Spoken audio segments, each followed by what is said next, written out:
Hey semuanya, gimana kabar kalian? Semoga selalu dalam keadaan baik. Jadi welcome back teman-teman di segmen analisa kripto. Di video kali ini kita akan membahas lagi soal Polkadot. Eh ini ada yang request sih dari Nur Andrianto. Minta dibahas, Bang, supply Polkadot yang beredar turun, tapi total supply-nya bertambah. Itu gimana maksudnya? Supply Polkadot yang beredar turun, tapi supply totalnya bertambah. Oke, jadi gini, kalau teman-teman masuk ke CMC ya, kita kan bisa lihat nih koin supply-nya berapa, supply totalnya maksimumnya berapa. Jadi gini pakai contoh ya, use case-nya adalah Polkadot atau DOT, teman-teman. Kalau kita lihat supply beredar itu menunjukkan berapa jumlah supply yang ada di market. Ini tidak dihitung jumlah yang di staking atau di lock oleh developer dari Polkadot sendiri. Jadi ketika koin itu misalkan dia dibagikan sebagai reward staking, itu akan langsung masuk ke market dan bisa diperdagangkan secara bebas. Begitu juga kalau Polkadot melakukan misalkan giveaway dan lain sebagainya.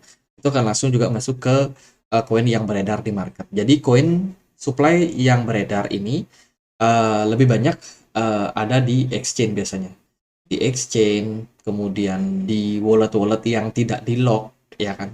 Kan ada tuh wallet yang harus di-lock, teman-teman. Artinya tidak bisa diakses, tidak bisa ditransaksikan. Itu akan masuk langsung ke supply total.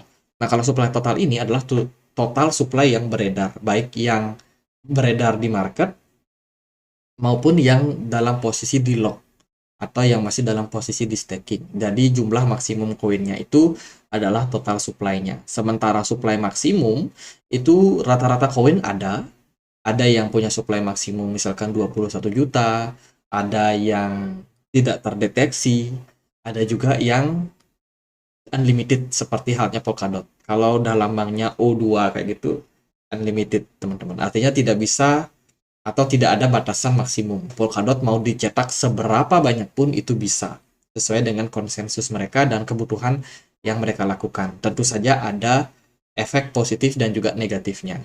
Positifnya adalah kalau total supply yang sifatnya maksimum ini apa namanya tidak ada batasan, itu berarti adopsinya bisa sangat-sangat besar. Apalagi ke depannya bumi makin lama makin padat, makin banyak orang yang membutuhkan eh, ya alat transaksi ke depannya. Mungkin itu Polkadot. Kalau dia punya batasan supply, itu makin lama ya orang-orang nggak akan kebagian yang namanya koin atau dot ini, teman-teman. Kalau makin banyak orang ya. Tapi jeleknya adalah kalau ternyata jumlah orang yang nggak nambah, kemudian adopsinya juga sedikit, ini bisa menyebabkan yang namanya inflasi karena terlalu banyak banjir di market, teman-teman, sehingga harga Polkadot berpeluang akan menyusut karena inflasi yang terjadi. Jadi itu teman-teman harus mengerti. Lalu total supply-nya itu mengalami apa tadi? Total supply-nya bertambah. Nah, berarti kalau total supply-nya bertambah, ada koin dot yang dicetak, teman-teman. Tapi dalam posisi di lock. Ya, kemungkinan dia tidak beredar di market karena kalau di sini ditanya supply Polkadotnya tuh turun. Berarti kalau supply beredarnya turun, itu berarti ada beberapa koin yang di staking in the long run, in the long term di beberapa DEX yang tidak bisa di-unlock, teman-teman. Jadi dia di staking tapi nggak fleksibel ya. Ada masa waktunya. Mungkin itu 1 tahun, 6 bulan, atau mungkin 2 tahun, 3 tahun. Ya itu beda-beda setiap kebijakan staking, teman-teman. Tapi yang pasti kalau koin sudah di staking dengan jangka waktu yang panjang dan tidak di staking di fitur yang fleksibel, itu biasanya masuk ke koin yang beredar, total supply yang ada, teman-teman.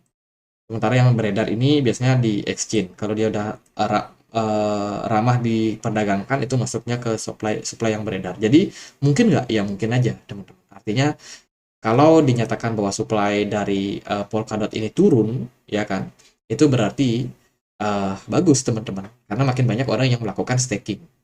Sementara supply-nya bertambah, ya berarti itu menunjukkan bahwa ada pencetakan koin baru, tapi masih dalam di posisi di lock. Jadi kurang lebih kayak gitu.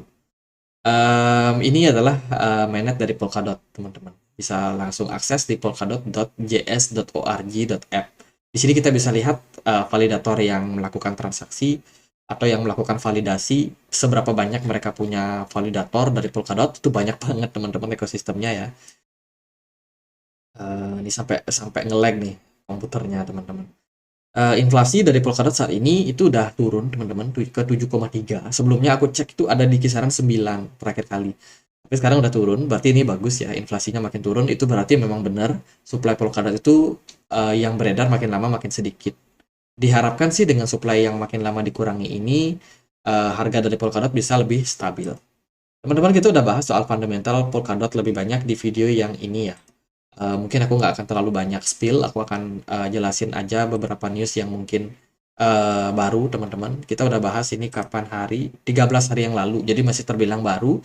Teman-teman silahkan nonton video yang kemarin aja, itu masih relevan teman-teman.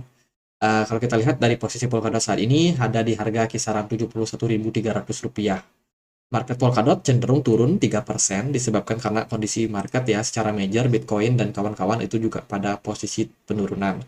Ini efek daripada kenaikan dari US dollar, teman-teman.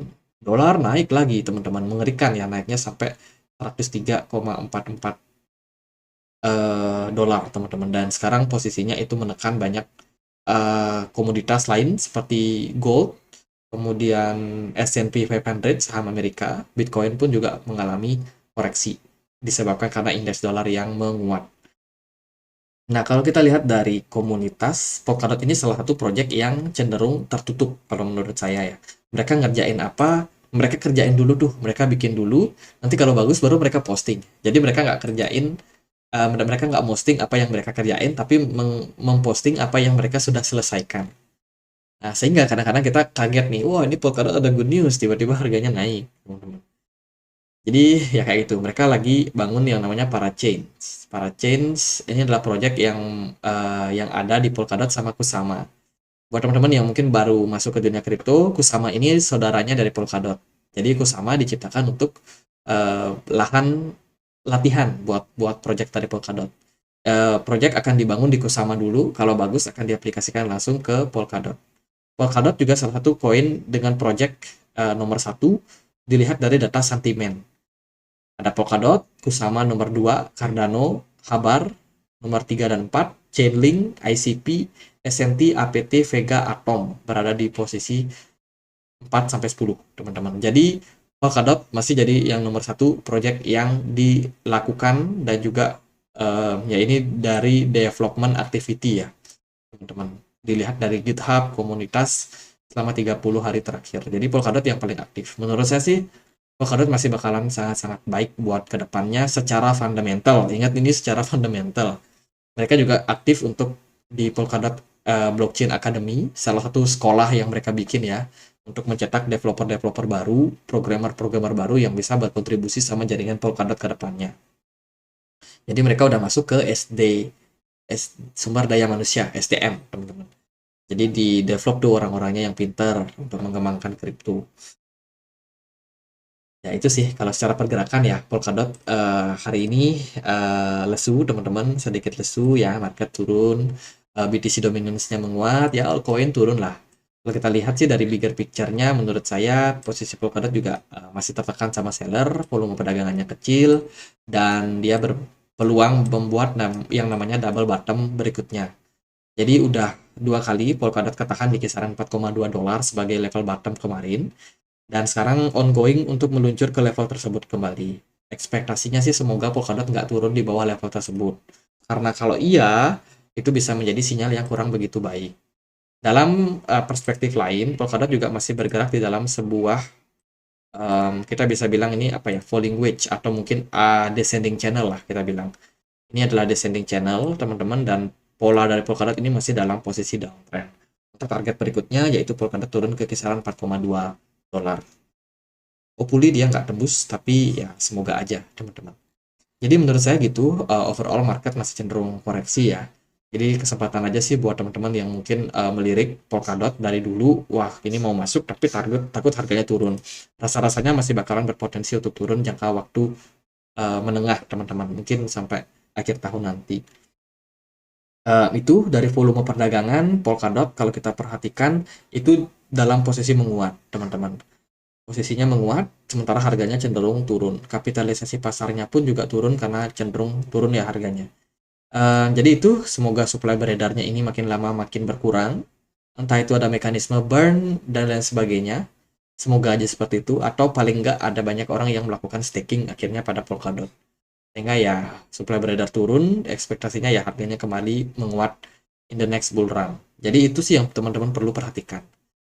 Oke, gitu aja pembahasan buat Polkadot kali ini. Semoga bisa bermanfaat. Kita juga punya komunitas diskusi di Telegram, tempat aku sendiri sharing banyak informasi terupdate teman-teman soal berita-berita kripto, analisa, dan lain sebagainya. Buat teman-teman yang punya Telegram, boleh cek link yang ada di kolom deskripsi untuk join. Itu aja. Semoga bisa bermanfaat. Akhir kata saya Andri. Merdeka!